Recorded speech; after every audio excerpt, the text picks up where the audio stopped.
Hello everyone, good evening. কেমন আছো তোমরা সবাই? আশা করছি ভালো আছো। তোমাদের আশীর্বাদে আমিও খুব ভালো আছি। তো আজকে কোনো মিউজিক ভিডিও নয়, তো আজকের ভিডিওটা একেবারেই অন্যরকম। আজকে তোমাদের সামনে নিয়ে আসলাম একটা রান্নার ভিডিও।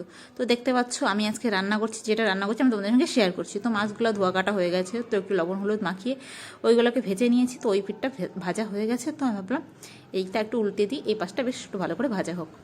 তো দেখতে পাচ্ছ গ্যাসটা আমি কমিয়ে দিয়েছি। আমার খুব ভয় লাগে মাছ ভাজা করতে, যে মাছ ভাজার সময় গ্যাসটা তেজ করা থাকলে ওই যে মাছ ফুটলে যে তেলটা আসে না, ছিটে ছিটে ছিটে ছিটে, ওই জিনিসটা খুব খতরনাক। তো আমার হাতে খুব আসে মাছ ভাজা করতে গেলে তেল ছিটে ছিটে।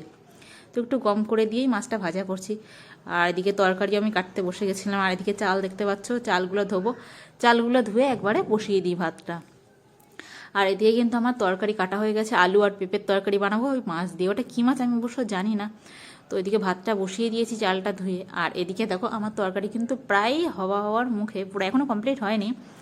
তো পুরো মাছ দিয়ে দিয়েছি, ফুটছে। দেখো কি সুন্দর লাগছে।